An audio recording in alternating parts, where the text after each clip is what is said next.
Hey everyone, I'm back with yet another video of kitchen gardening. So I managed to get the worms. They're the worms. You can't see them now, but you'd see them later while you'll be putting them. And I was told how to start a place for the worms. So here's the starting point. This is a drum. We've cut it into half, and there's like a 1-inch hole here. Yeah, you see it. So the first step was to put some wet cartons. I already had some carton dipped into water, so I'll put them. And I was told the cartons can stay wet for a very long time, so they'll provide that moisture for a very long time for the worms, but the worms will come and eat the cartons at a later date. So we just put the cartons as the foundation. Yeah, more cartons. I was told to put about 1 inch of cartons. I hope I'm right. And you can see the hole that we have is already dripping water. I hope that it will drip some vermitea that will be useful for planting. So that was the first step, putting in some cartons. After putting, I'll just pour a little water to make them more wet, because we need them to be a lot more wet. So after putting the cartons, now here we have some manure from goats. This is goat manure. So, and this is our kitchen manure. You can see we have some potatoes, we have some banana peelings, we have some eggshells. This is something that I've been composting for a while. It's like 1 month old, so we'll add it there too. I was told we should not have too much fruits. In fact, the ratio of vegetables should be higher than fruit. You can see I have also sweet potato here. I think the worms will enjoy the stay. So we'll take, this is a bucket of goat manure, or you can use cow manure.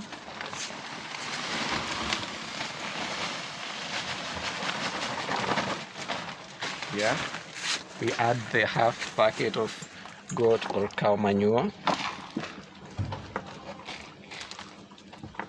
Then we will add our kitchen resources, all of it.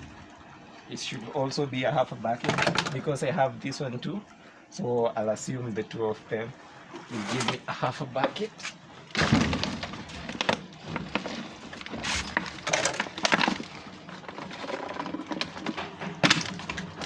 There's a deep smell of composting in here.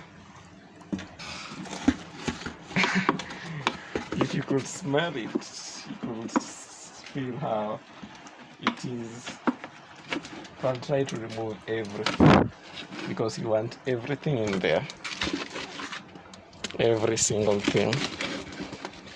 This partially composed kitchen waste will be like a boost to the worm, because they love it when it's partially composed. Now, what I'll do, I'll try to mix up everything.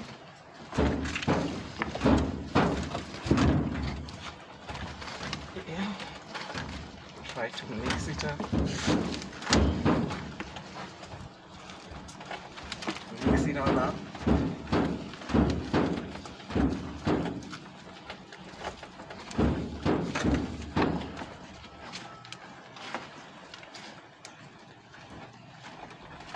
After mixing it up, because you can see it's not that wet, especially the goat manure, so I'll add in some water,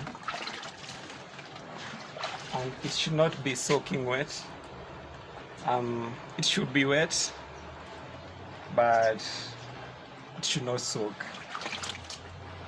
So I'll add in some water. You can see this is like everything we have in the kitchen. We have the eggshells, potato peelings, banana peelings, avocado peelings. We have some carrots. I saw some carrots. We have even some onions. So it's basically everything you have in the kitchen. If you have some refuses from kales and things like that, you can add them in. I will add them in later because I don't have mine now. I'll add some things later. I know this is not enough. But that was all I had.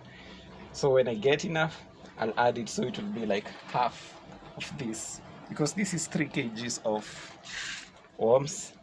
We'll add half of it. So I'll just let you take a peek of what we have here. Very beautiful. Some beautiful worms. I hope they can feel the smell of everything in there, and I hope they can start digging in.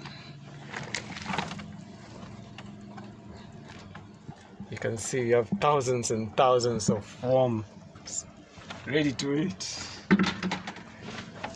ready for action. Wonderful, wonderful. This is what we call sustainable agriculture. You try to use what you have in the environment to produce what you don't have, without harming the environment, but always being good to the environment. So what we have here, our worms will disappear in sometimes, and we'll have vermicompost. These are what we call the red wiggly worms. Yeah, they're the red wiggly worms. So they will eat everything that we have placed in here and whatever we'll add next, and after eating they will turn everything here into compost. And as they continue to eat, meanwhile we'll be collecting what we call vermitea. Yeah, we'll be collecting vermitea from here. So I hope it will be an amazing venture, and I hope it will be very productive, and I hope we'll have a lot of compost for our kitchen gardening, and I hope it will be some very sustainable agriculture. So what you get from these worms, the red worms, you get what we call vermicompost, which is the solid substance, and you get the vermitea, which is the liquid substance. The vermitea actually has more nutrients than the compost. It will take like about 2 months, because this is not much. It will take less than 2 months or less than a month for us to get all our compost, but I'll be adding more into this so that we'll have more and more compost from this. Yeah, like I promised yesterday, I promise I'll have another video. So I promise we'll have more videos on how we can practice organized urban kitchen gardening. And like I said, food security begins from the household level. If a household is food secure, the community is food secure, the country is food secure, the region is food secure, the world is food secure. So we have this other one here. This other one, if we have enough worms here, now we'll transfer them to this place. We had to cut a drum into 2, and we don't want to waste anything. This is sustainable agriculture. We don't waste anything. So we'll transfer some of them here. We've already prepared it ready for the same purpose as this one. So that's why we have 2 of them. So I'll be adding more for the worms to eat. Like you can see the worms have already completely disappeared. You can just see a few of them. So they're trying to get used to the new environment. Yeah, and that's it. This is the vermicomposting video. We'll have more videos on vermicomposting, and we'll have more videos on sustainable agriculture, sustainable gardening. Yeah, thank you. I hope you enjoyed. Bye.